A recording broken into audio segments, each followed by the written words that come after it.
भारतीय राजनीति में कई बार फैसले चुनाव जीतने के लिए नहीं बल्कि भविष्य की जमीन तैयार करने के लिए लिए जाते हैं। अभी जो हलचल कांग्रेस के भीतर दिखाई दे रही है, कर्नाटक में नेतृत्व परिवर्तन, डीके शिवकुमार को आगे बढ़ाने की तैयारी, राजस्थान में सचिन पायलट की भूमिका पर चर्चा, उत्तर प्रदेश में अखिलेश यादव के साथ तालमेल बनाए रखना और आंध्र प्रदेश में जगन मोहन रेड्डी से संभावित समीकरण, यह सब केवल राज्य स्तरीय राजनीति नहीं है। यह 2029 के लोकसभा चुनाव की शुरुआती पटकथा है। यह सिर्फ नेतृत्व परिवर्तन नहीं बल्कि कांग्रेस की नई राजनीतिक दिशा का संकेत माना जा रहा है। सवाल सिर्फ इतना नहीं कि कौन मुख्यमंत्री बनेगा, बल्कि असली सवाल यह है कि कांग्रेस आखिर किस राजनीतिक मॉडल की ओर बढ़ रही है। 2014 और 2019 के बाद कांग्रेस के सामने सबसे बड़ा संकट संगठनात्मक नहीं बल्कि मनोवैज्ञानिक था। क्षत्रिय नेताओं को यह भरोसा नहीं रहा कि दिल्ली उन्हें स्वतंत्र राजनीतिक स्पेस देगी।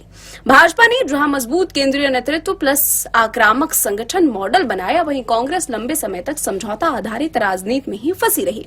अब पहली बार ऐसा लग रहा है कि पार्टी समझ चुकी है कि 2029 की लड़ाई दिल्ली से नहीं राज्यों से जीती जाएगी। डीके शिवकुमार और सिद्धारमैया के बीच शक्ति संतुलन सिर्फ व्यक्तिगत महत्वाकांक्षा का मामला नहीं था। कर्नाटक आज कांग्रेस के लिए वह प्रयोगशाला बन चुका है जहां पार्टी 2029 का फेडरल मॉडल टेस्ट कर रही है।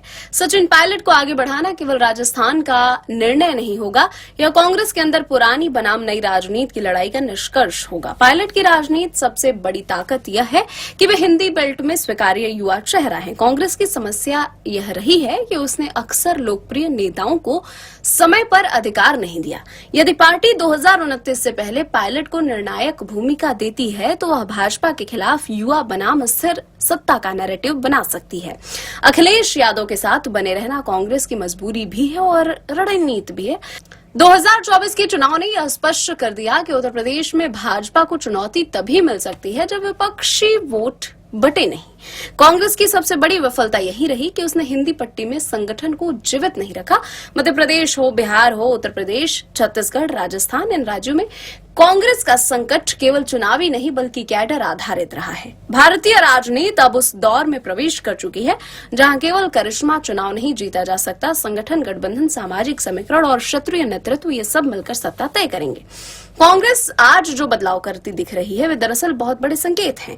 कर्नाटक में सिद्धारमैया का इस्तीफा और डीके शिवकुमार का संभावित उदय सिर्फ सत्ता परिवर्तन नहीं है, यह उस बड़े राजनीतिक बदलाव का संकेत है जिसमें कांग्रेस शायद पहली बार यह स्वीकार कर रही है कि 2029 की लड़ाई दिल्ली से नहीं राज्यों के मजबूत चेहरों और क्षत्रिय गठबंधनों के सहारे लड़ी जाएगी। अब देखना यह होगा कि कांग्रेस इन संकेतों को रणनीति में बदल पाती है या फिर यह बदलाव भी भारतीय विपक्ष की अधूरी कहानी बनकर रह जाएगी।